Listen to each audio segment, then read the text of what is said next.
there's all these stories about, guys over in Macedonia who are running these fake news sites. Number 24 is content farms in Macedonia. Бидејќи ако се направи грешка, таа ќе биде кобна. Нема враќање назад.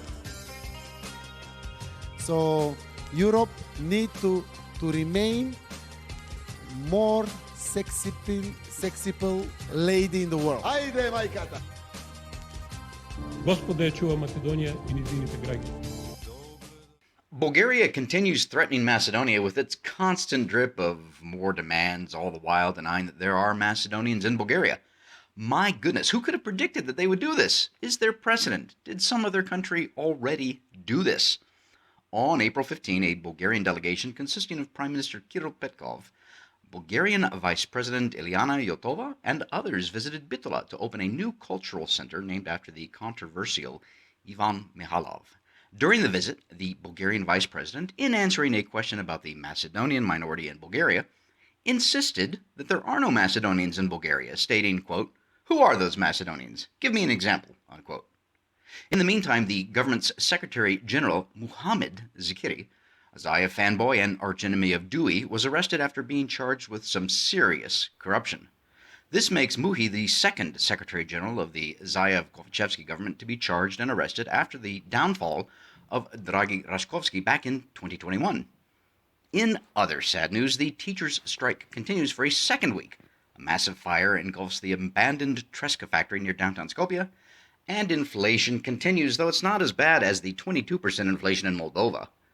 We'll discuss all of this and more in this episode of the Macedonian Content Farmers Podcast. I'm Jason Miko, coming to you from the foot of the Catalina Mountains in Oro Valley, Arizona. And this is Cvetin Šelemanov in the asbestos smoke-covered city of Skopje in Macedonia. Is this a smoke from the fire? Yeah, it's a huge factory. I mean, it stopped. The fire was put out the same day, like in a few hours. But it's all built with what we call salonite bricks or tiles, which are practically have asbestos on top. And it's they had some plastics burned in the factory, and we guessed that the asbestos was also lifted. The smoke was lifted with the fire, and now they wanted to build a large apartment block of apartment buildings there, which was the reason for the fire, as everybody speculates.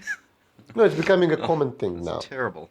Yeah. We had the old the wooden huts of the old traffic court in the park. They burned down, and the place is earmarked for development. And now this is the biggest, the Treska factory. It's like a whole city block. I know it well. Yeah, in a very, very desired part of the city. And there were discussions, like for the past few months, they were heated, the discussions what to build there. And I guess the developers wanted to pull the trigger on the whole thing. They torched it, and now we are all debating how much damage will be done when they clear it up, the area with... because I guess that's when the asbestos will start flowing in earnest. Right, yeah, you'll get this massive, frankly, almost earth-moving equipment in there to clean up the debris, etc. That's just going to stir up all of the ash and dust and what's left of the structures. And, man, that has got it. Yeah, it's just, you can't catch a break, can you? Yeah, it was a big... big disaster. So I was in the kitchen, like, doing stuff, and just on the phone with somebody, and just look outside, and there is like a huge... It looked like Ukraine. People were joking. I mean, it was exactly like a city hit in Ukraine. Yeah. But for the record, nobody was hurt in this, I hope. No. I mean, they're careful about these things when they don't want criminal investigations. You mean an arson charge does not warrant a criminal investigation? Well, I guess they can attribute this to an accident. Oh, jeez. Wow. Well, and here it is springtime. By the way, this is episode 136 of the Macedonian Content Farmers Podcast. We're recording this on Monday, April 18, a tax day here in the United States, for those who are following that. Well, let's see. Let's start with the top. Let's start with Bulgaria, as we are obligated to mention in every podcast. But Bulgaria warranted it big time this past week with the visit of Prime Minister Petkov and others to Bitola. So he brought with him the Bulgarian vice president. She said there are no Macedonians in Bulgaria. Give me examples, etc. But let's talk a little bit first about this cultural center. Why don't you kind of walk our listeners through the cultural center and Ivan Mihalov? Yeah, so this is like a few guys in Bitola, which is not known for a large Bulgarian community. Like in Ohrid, there would be like a proper Bulgarian community, self-declared Bulgarians. There would be in Shtip, but this was a relatively recent thing that got started. The guy, one of them, his name is Lyubcha Georgievsky, like the former prime minister who famously took out a Bulgarian passport to avoid persecution. And he was even mocked because he said, like, I was reading books, I go to sleep and wake up and I felt I was Bulgarian, I became Bulgarian. So this was a widely ridiculed comment. They had the center set up like a while ago, and now they're opening like a cultural center within the club. They were attacked once, so he reported something he owns, like being attacked, and the police was quick to dismiss this as a feud with his ex-wife that she attacked. It was like a small shop or something. So they were turning to the embassy, they were turning to the government in Bulgaria, demanding protection against attacks in Bitola.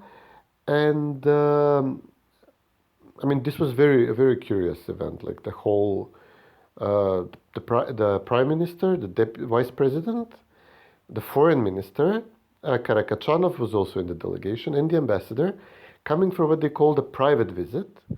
They were not met by government officials. Eventually, only Bujar Osmani showed up, but he was not present at the center. So it was very strange how they organized this. It felt to me like they're trying to get people to boo at them, and there were protesters. They were shouting when they landed with the helicopter in a village near Bitola. And then, they would be given an excuse to veto Macedonia if there is an incident. If the club is now, attacked, arsoned, or, something like that in the aftermath of the visit. So this would all be useful for Bulgarians who do not want, for officials who do not want Macedonia to open accession talks, to point out and say, listen, we had a high-level visit. This is what happened afterwards. But then it seems like Petkov, the prime minister, that he earnestly wants to lift the veto. He was commenting in this regard during the visit. And then everybody who's in the delegation, they had a different position. So the vice president, Yotova, she's from the Bulgarian Socialist Party, with Rumen Radev, the president Radev, and they're very opposed to opening accession talks. So she, as you said, made these comments that there are no Macedonians in Bulgaria. Point them out to me if you know someone, right? So she's opposed to the deal. She was giving comments like about the shared history. She was practically talking like as if Bitola is like a Bulgarian city. And she was, I guess, trying to have a reaction to the visit. The foreign minister, Genchovska, she's from this populist party of Slavy Trifonov, the ITN party. Yeah. So she's as hardline practically as the socialists. So the prime minister literally had like a running feud with not only the vice president, who he did not appoint, but also with his own foreign minister. Over whether we should open accession talks. The prime minister, he's accompanied by an advisor, Vesela Cherneva, who now the president and the foreign minister are openly attacking that she's the one who is too lenient on Macedonia and whispering in Petkov's ear to lift the veto. So they really had a divided front when they came here, and I think even Petkov mentioned that there are divisions in the government. But they didn't. There was no incident. There were protests by Levica, Vmera people protested, but not formally organized by the party. But it was not like an incident at the level that would give Bulgaria an excuse to block Macedonia. They actually have now, if Petkov wants to, he can say, listen, we have some improvement in Macedonia. Look how they're allowing our centers to operate, our citizens to register cultural institutions. And the center is named after Vancho Mikhailov, who is, Right. even for in Macedonia, he's like the notorious. He would probably be like best described at the moment as the Macedonian Bandera, Stepan Bandera. He was close to the Nazis. He was protected by the Ustasha leader Ante Pavelic in Croatia. He had a feud with Bulgaria, so they would not let him run the country as a principality during the war, during the occupation. So he still had to remain in Croatia during the war. And he was only parachuted into Macedonia after Bulgaria switched sides and Germany was considering giving Macedonia independence and some additional territory under Vancho Mikhailov and under their protection.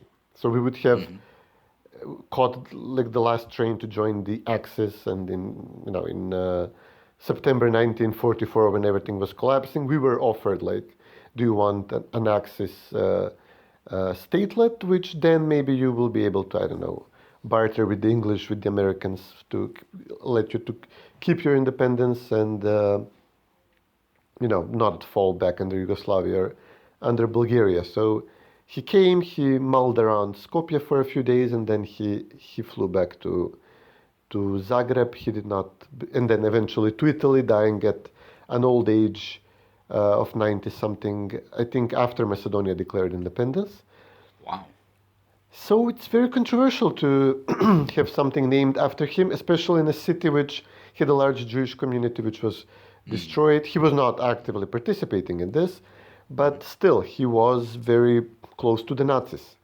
And that the whole government of Bulgaria to show up for an event. I mean, I'm very open to rehabilitating people who were used during communist times as hate figures. We did this to Todor Alexandrov. But Vancho Mikhailov is a bit out there, and also in the sense that he wanted a united Macedonia, but under Bulgaria. And he was on the record as saying that we are Bulgarians, we have a Bulgarian identity, and he was advocating a Switzerland model for Macedonia, a united Macedonia, but with an Albanian, Turkish canton, and a number of, practically the majority of it would be Bulgarian cantons and a Greek canton. So like a cantonal unit of different nations. He did not, he wanted a united Macedonia, but within Bulgaria. Some very, very interesting development. I guess some of the delegation were hoping for an incident, and eventually, as it turned out, Petkov has an excuse to go to them and say, listen, Macedonians are giving us a lot, like we opened up a club named after this guy, and they didn't torch it, so it's... It's kind of a low bar. Yeah. Well, that's very good, very descriptive, good recap there. But of course, this is just one of many demands that the Bulgarians have of Macedonia in order to not allow Macedonia in the EU, but to start accession talks and open the 30-some-odd chapters that the EU demands that nations, go through, open and close, and align their legislation with with EU law, etc. And again, that's just one. Others include adding the Bulgarians to the Macedonian constitution, the whole issue of the historical commission and aligning Macedonian school curriculum and textbooks with what the Bulgarians want, etc. And as I mentioned in the opening monologue, of course, who could have predicted this would happen? Is there a precedent? Has any country done it before? Well, of course. The Bulgarians are just doing what the Greeks did, and the Greeks got away with it, and the Bulgarians think they can do the same thing, and here we are. I do find it interesting. You mentioned the foreign minister there, Bujar Osmani, who has said in this past week, I believe, that there is an offer from the government of Macedonia to the Bulgarians to do X, Y, and Z, whatever that is. We don't know because the government is not transparent and won't tell the public what the government is agreeing, what demands the government is agreeing to cave into. But at the same time, we've also already heard from the Bulgarian side that they've even rejected this document that nobody's even seen. Yeah. So what all that means, we don't know. The next opportunity to lift the vetoes, so to speak, is in June, I believe. Is that correct? Yeah. I guess they can lift it any moment, but usually it's done in June and December. At these gab fests that the EU has. I forgot what the Council of Europe or the European Council. The Council of Europe is European Council. Yeah, I mean, come on, it's kind of it's the People Liberations Front of Judea, the Judean People's Liberation Front. Take your pick. So and at the same time, of course, it's always fun to add in there that this other issue, Albania, of course, is quote unquote tied to Macedonia in this, and as long as Macedonia doesn't get to open up accession talks, neither does Albania. Edi Rama has come out and said Prime Minister of Albania said we need to open up, we need to separate the two countries.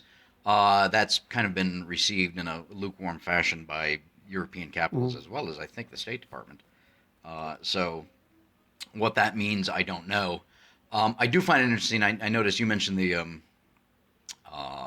fact that the Bulgarian delegation that was just in Bitula was divided between the Prime Minister Kirill Petkov and others. I notice here, I don't know if this is done purposely or not. I think it's done purposely just because that's the way it's done. The Bulgarian media outlet Novinite, in an article today, and the opening line of the article is, quote, North Macedonian President Stevo Pentorovsky has personally joined the campaign against Bulgaria, blah, blah, blah. But then you scroll down through the article, and it says, and there's another paragraph, and it says, quote, Macedonian Prime Minister Dimitar Kovacevsky has called on da-da-da-da.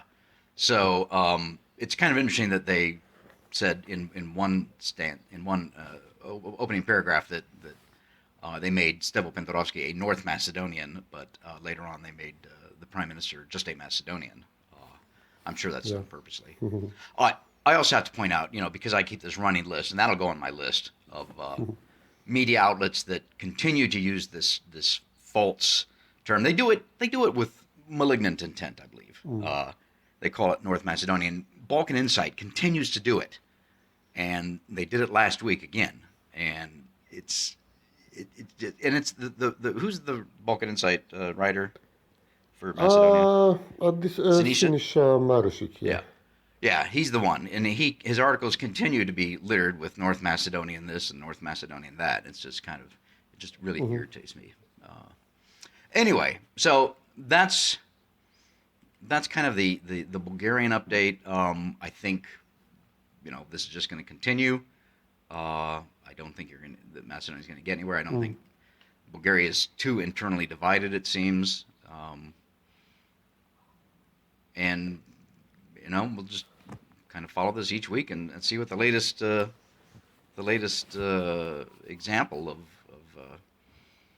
of this behavior is. But I don't see it being solved. Yeah. This was not.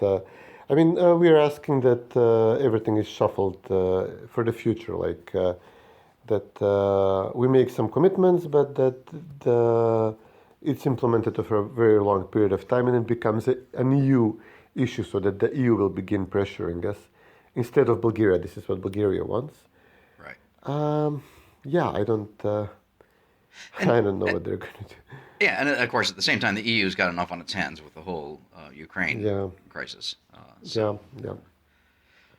Anyway, let's kind of talk a little bit more about domestic politics. Again, in the opening monologue there, I mentioned Muhi, as he's known, Mohammed Zekiri, the rabid fanboy of Zoran Zaev and arch enemy of Dewey, former Secretary General. What was the corruption charge he was arrested on? He's arrested because, as the Secretary General of the government, they sign a lot of discretionary spending, and in particular, Zaev pledged to privatize the Macedonian post office. So he gave €1 million to a few Croats who worked on USAID projects, like middle-level businessmen in Croatia, to prepare. They have like a consulting business, so to prepare a feasibility study for the sale, and he did not have like an open bidding procedure for other companies that could have the same study prepared. So Dewey ran the post office for a long time, and they ran it into the ground. It's very badly managed. And at one point, when the bank, which the post office is linked to, collapsed in an orgy of corruption, so practically there was a bank who was conducting all the payments that people go to the post office to do. And it was destroyed through this very peculiar type of Balkan abuse.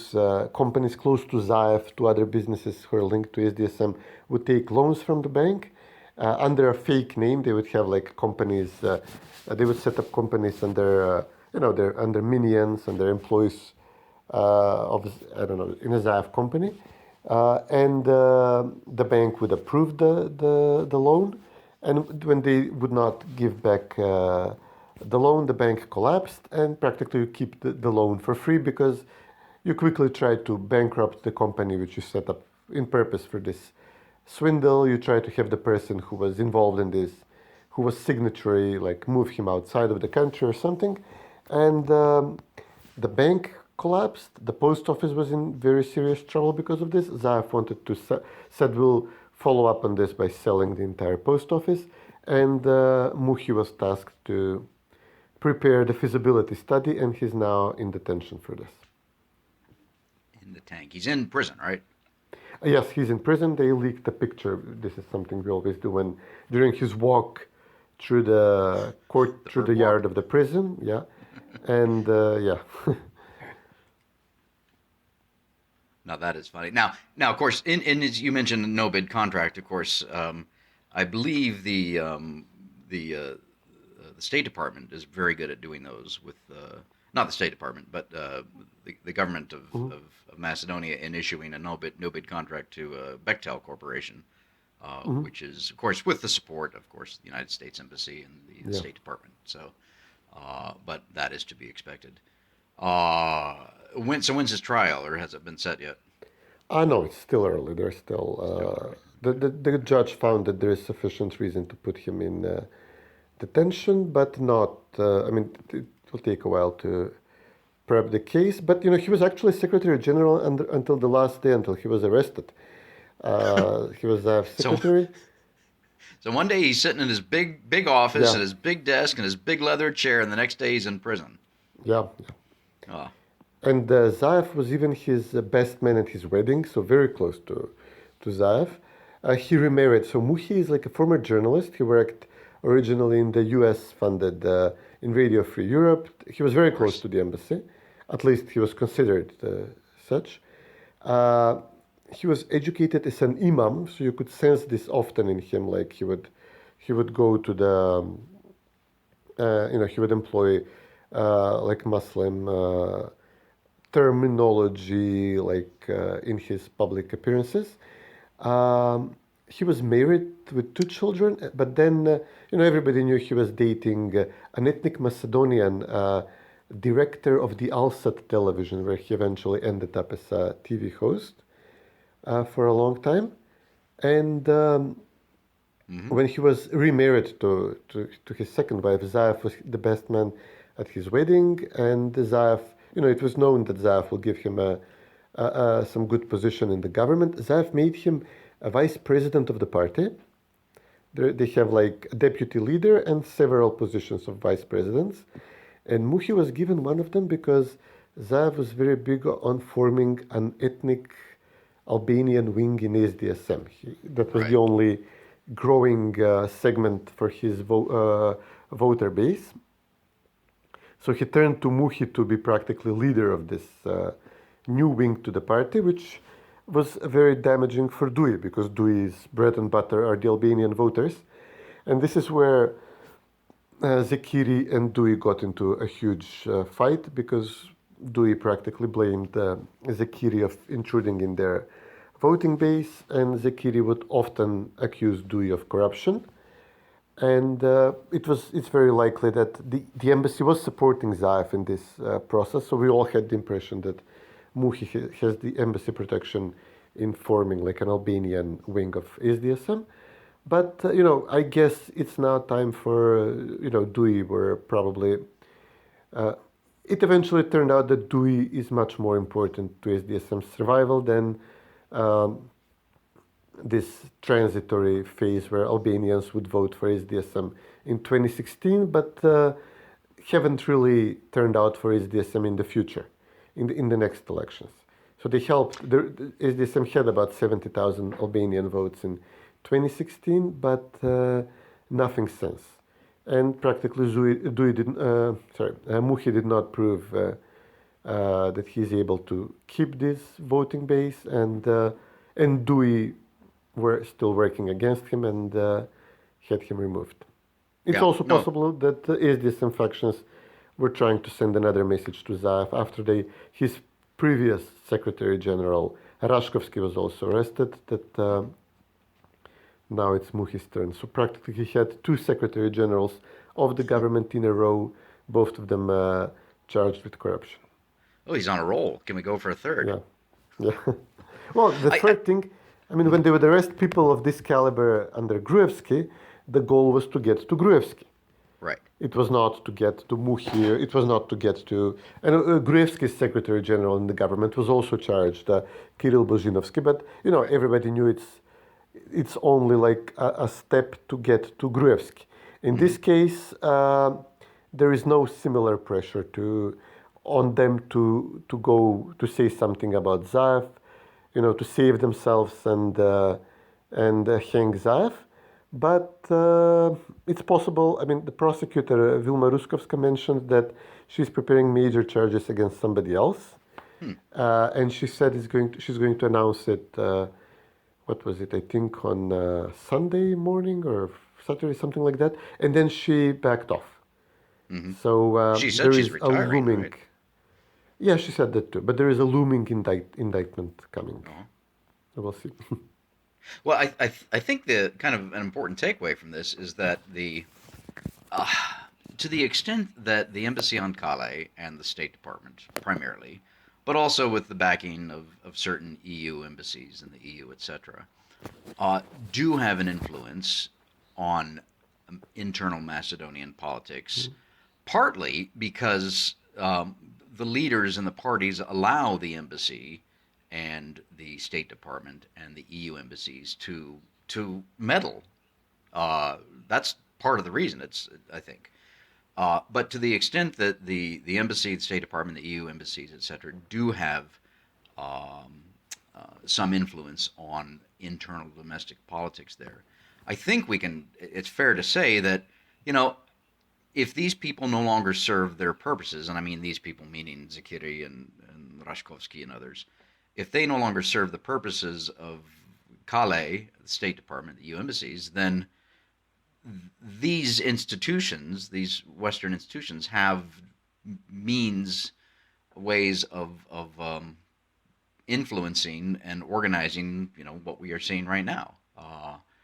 The other thing that's worth repeating, I think, is that the embassy and the State Department, and again, to a lesser extent, the EU embassies, will always side more and always want to see a left-wing government in power than a right-wing government, especially in Macedonia's case with Vumro, because it is the stated policy of Vumro not to want to try and get good name of Macedonia back and the identity and everything else, whereas SDSM couldn't care, and certainly Dewey couldn't care as well.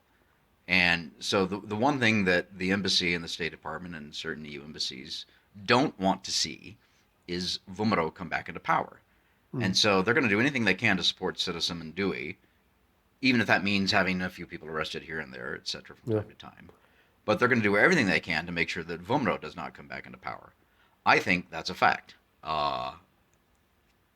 Because the State Department and the embassy, and again, the EU embassies, all have a worldview that is very much rooted in, well, first of all, the majority of them are atheists, and that's fine. I know good atheists, but majority of atheists don't have a view that is compatible with most Macedonians' worldview. They're all educated at Ivy League schools. They all have a utopist world governance, world government worldview. And the traditional conservative viewpoint of Vumero and other center-right parties just doesn't factor into that. So, but we've discussed that many times on this podcast and in writings and things like that. But I think but again, going back to the arrest of Zekiri, I think that's what we see going on here, is that the embassy and others, from time to time need to kind of shake things up. Of course, having said all that, Dewey at some point, and the mostly men, some women that make up the leadership of Dewey, serve the interests of Kale, the State Department, the EU embassies, but at some point they won't. And at some point they too will go. I'm not sure how, but they will. But for now they kind of serve those interests. And it's a shame that we see, well, there's corruption at every level in every government to one extent or the other in every country. But we see Dewey escaping this all the time, and what it does, it serves to make them more arrogant, more brash, might even say a little bit more risky in their behavior and in what they do, which of course could come back to bite them. But for now, they seem to be escaping all of this, and it kind of makes me mad. But anyway. Yes, that big corruption case, which is coming to benefit the U.S. practically, the large Bechtel deal. So somehow Dewey was able to position itself as the most enthusiastic supporter of this deal, and Artan Grubi was, the prime face here. Even though, Zekiri or the SDSM wing of the government could have pushed to this, I suppose. But we got the impression that it's Dewey which is running the show in this regard with the embassy, and this will easily be in the billions of euros, like building a highway, Gustovo-Kičevo, a highway linked to the border with Albania, from Ohrid to the border with Albania, and Bitola-Prilep. And, they proved once again, Dewey, that they are the most loyal, most useful people in the government to the U.S. Embassy. I mean, we have recently statements from both Vumero and even Levica that, they would prefer the other Albanian parties as partners in a future election. But they would then say, but if the votes are not there, meaning if Dewey again wins the majority of votes of all the Albanians, then listen, what can we do? I mean, that's it. The people have spoken. So this is a statement given to the U.S. Embassy that, okay, we will accept, if you let us back into power, we will accept to have this poison pill in our coalition, this very loyal unit which you have created here since the 2001 war until now. We will have them in the government. They will be at their mercy again. This is going to be a guarantee that we won't do anything that counters your interests, like changing the name back, because then Dewey will pull off support and the government would collapse. And Zekiri was on the wrong end of this because he was actually fighting Dewey, but did not prove that he can have that SDSM can be big enough to have also the biggest share of Albanian voters and a solid share of Macedonian voters, and then also deliver on things the embassy is interested in. They deliver a lot on name change, identity change, blind loyalty to the U.S. foreign policy. Now it's very important that you're seen as, very loyal on Ukraine, etc. But, do we manage to show that they have both the Albanian votes and that they're willing to, advance this huge and hugely corrupt deal which we'll have with Bechtel? So it's the embassy eventually, is going to side with them. Yeah. All right, let's talk a little bit about this teacher strike. So this is the second week. Again, I said we're recording this on Monday, the 18th of April. This is week number 2 of the teacher strike. The teachers went on strike a week ago, last Monday, for higher pay. Vomero is supporting them, and it looks like the government offered them a 10% offer, a 10% increase. The teachers want 18%. I'm uncomfortable with public sector striking. Yeah, of course. As a conservative, it's just actually, quick aside here. The reason that the Soviets were so afraid of Ronald Reagan when he was elected, shortly after he was elected, this is way back. This is 40 years ago, over 40 years ago. The air traffic controllers, who are public employees here in the United States, they keep the planes up in the sky and landing on time and taking off on time and keep the sky safe. They went on strike in 81, I believe it was, maybe it was 82, and Reagan fired him, and then started hiring new people to replace him. And this is something that Peggy Noonan, the White House speechwriter and author, the point that she makes is that the reason the Soviets were so afraid of Ronald Reagan was that they said, my gosh, if he's willing to take on a public sector union and fire these guys, then this is not a man we want to treat lightly. So anyway, so it's a quick digression. As a conservative, I don't like public sector strikes, especially given what the kids have been through for the past few years with COVID. Vomero's supporting them in this. What do we think? Are they going to be able to solve this week so the kids can get back to school before the end of school starts? Before the end of school and summer starts? So, I mean, things have really gotten extremely expensive. We have a very high inflation rate. Yeah. Officially 9%, I think, but, you feel it. It's much, much higher. And the government had this deal to lift the minimum wage, which they thought is going to help them politically, but then it only made the retirees and the public sector unions jump on their throat and demand more. And they gave the retirees some increase, but the teachers now they were offered 10% increase, and they want more. They want almost 20%. And Vomero, they were announcing protests in the spring. And then Mitskovsky said, listen, we can't do this. There is war in Ukraine and we'll be seen as destabilizing the country. It's going to get us in trouble with the embassies. He practically said this.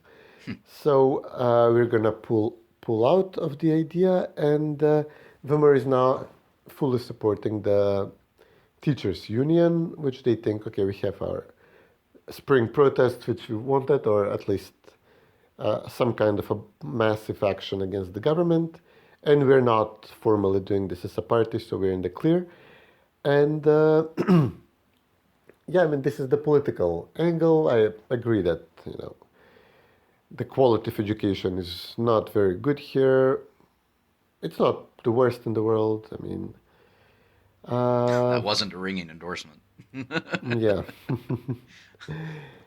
I mean, it's, I don't know how to handle inflation. I mean, that's the actual, if we're discussing the issue on the merits, I mean, we really need to see what to do with and the inflation, which is even beyond our country. I mean, it's a global thing at the moment, and I'm not really sure what to do about it. Well, yeah, and I'm not, despite the fact that I call myself a recovering accountant. I studied business and accounting at university and actually worked for an accounting firm for the first year of my adult life. I still don't get it, even though I can follow it, I think, better than most people. Obviously, it's in the U.S., I think we've got 8.5% year-on-year inflation right now. As I mentioned in the monologue, Moldova apparently has 22% inflation. And which it stems from too much money chasing too few goods, and here in the States, at least, it was the primarily the Biden administration just continuing to throw money after, on COVID relief when it wasn't needed. So that's a large part of it. But to put the brakes on inflation is a very difficult thing, in my understanding. The Federal Reserve here just raised interest rates last month. They're going to do it again in May. Of course, when interest rates go up, that's that's another issue. But inflation itself, of course, as you mentioned, it hurts everybody. It's kind of a regressive income tax in that it hurts the poorest the most. And I get why the teachers are striking, but I sure hope that they can kind of figure out.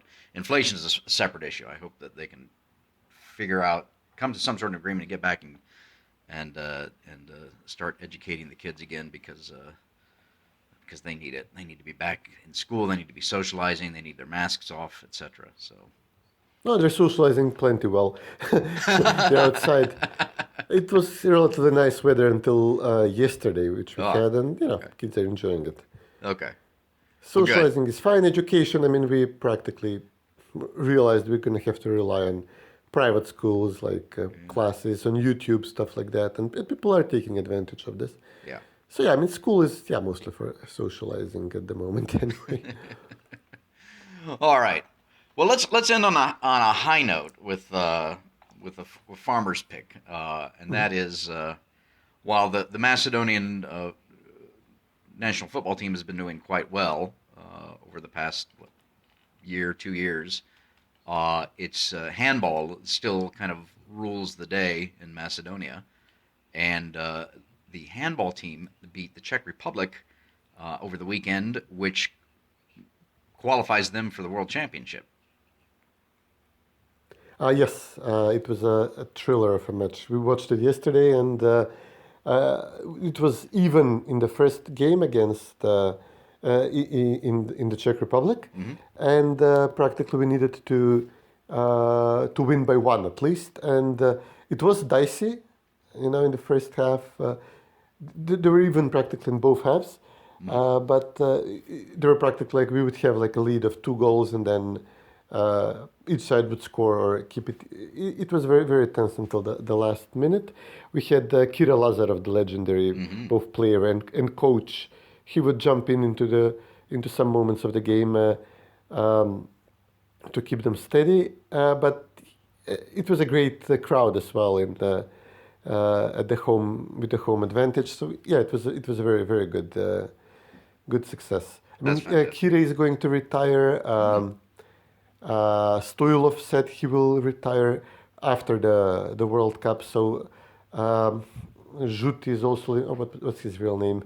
So a bunch of good players are leaving, but Lazarov said, listen, we've been able to build up a proper team for the future, and it showed. We had all elements of the team were performing well. So that's fantastic. It was a good evening. That's great. It gives Macedonians a lot of pride, deserved pride. I saw a video clip on the Twitters of the 7,000 people packed in the Boris Trajkovski Sports Center singing the national anthem of Macedonia, which was just really, really moving. So it's something that Macedonians can be proud of. Yeah. Well, we're not used to doing well in sports. Right. This is very new for us. Yeah, but I think the thing is, as I mentioned before we started talking about handball, the football team has been getting better. You mentioned a number of retirees, but preparing the handball team has a good history. I think the success breeds success, as they say, and so they're going to be able to recruit players good players that will be able to continue with that success. And it's just one of those things where, it's you've got a good base and you build on that, and it takes a lot of hard work. But Macedonia is known and can become even more known for success in sports and various sports. So that's good news. Yeah. More good news. Easter this weekend. We just celebrated yesterday, April 17. I should say the Christian world, most of the Christian world, the Catholics and the Protestants, and other maybe Not forget about non-denominational those. non-denominational Christians celebrated Easter yesterday. Of course, Palm Sunday in Macedonia, and April 24th, this coming Sunday, is Easter, when Orthodox Christians in Macedonia, Orthodox Christians around the world, will celebrate the birth of Christ, which is really good news in this tired old world. So why don't we end on that by wishing our listeners a very happy Easter, to those who celebrate this coming Sunday. Христос воскресе. Навистина, воскресе. Yeah, very good. Thank you. Excellent. Yes, and everybody here knows that I celebrate as a Macedonian Orthodox. I celebrate Yeah. Easter twice, so that is what I get to educate people on that, which is always fun. So. Yes. All right. Well, that's a good wrap, ending on good notes. 2 good notes of the handball team and Easter, and we will gather again in a week, 10 days, 2 weeks, and see what's up. Absolutely. Take care, buddy. You too.